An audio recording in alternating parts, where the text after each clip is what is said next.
Since the last firmware update for the GH5S, which came out in early June 2021, we are actually able to record in ProRes RAW 12-bit using our GH5S and a Atomos Ninja V recorder.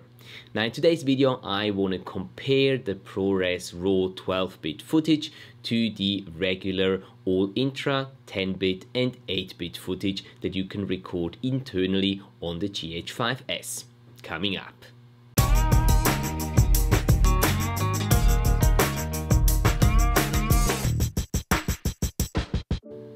Hi and welcome back to the Underwater Filmmaking School, and thank you so much for tuning in again.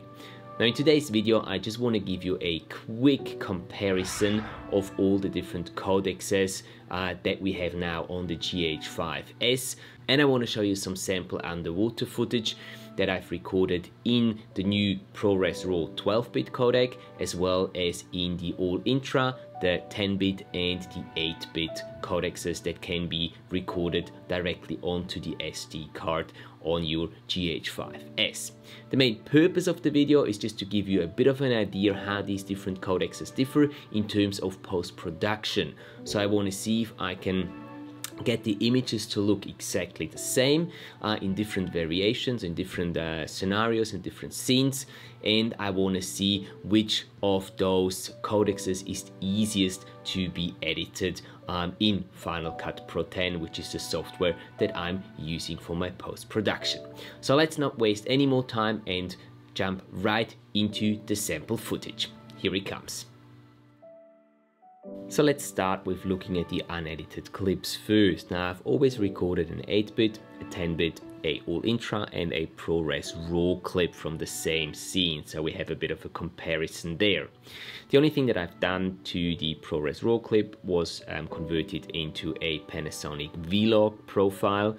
Other than that, all the clips have the same settings when it comes to white balance, to shutter speed, to ISO, and the aperture I had to change to adjust for the change in lighting conditions.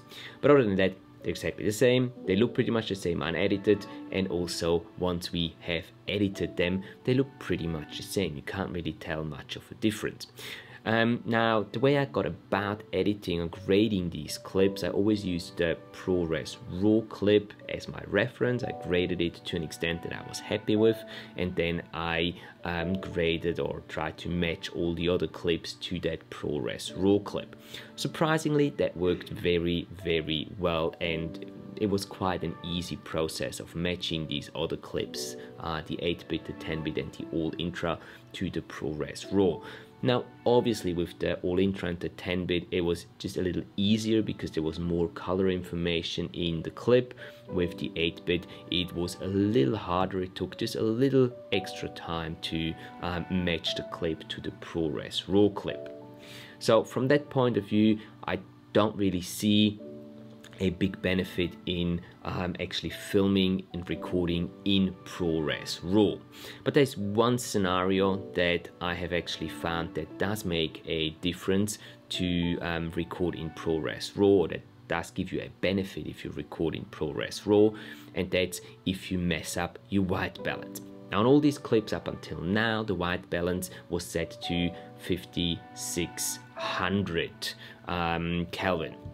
Now this sequence here, I've set the white balance deliberately to 8000, so I've made it too warm, and once we look at the edited clips, you will see that with the ProRes RAW clip I can actually go into the metadata of the clip and I can just change the white balance from 8000 back to 5600, and the clip looks exactly the same as the first one that was recorded with the proper white balance. But the other clips, with those it was rather hard trying to get that warmth out of the clips, and you can see it here quite clearly. In particular the 8-bit clip is too warm, recorded in with the white balance of 8000 Kelvin, and I wasn't really able to get that warmth out of that clip. And there you have it. A very quick comparison of the new codecs that you can shoot on your Panasonic GH5S after installing the latest firmware update. Now, how did you like the footage? Did you spot any difference in between the 8-bit, the 10-bit, the All-Intra and the ProRes RAW?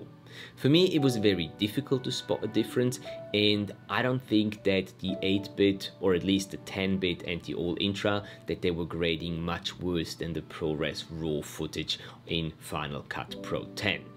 With the little testing that I've done, it's still too early for me to say whether or not I like the ProRes RAW option on the GH5S and whether or not I will be using it frequently when shooting underwater in the future. There is still a lot of tests that I need to do in different shooting scenarios to find that answer for myself.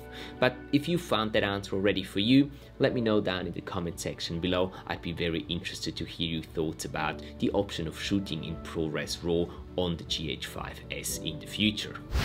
And that's all I've got for you guys today. Thank you so much for watching and for your time. Hopefully this video was useful to you and you got something out of it, and if that's the case, please do not forget to hit that like button, letting me know that you enjoyed today's video. Until next time, stay safe, stay curious, and I will catch you in the next video.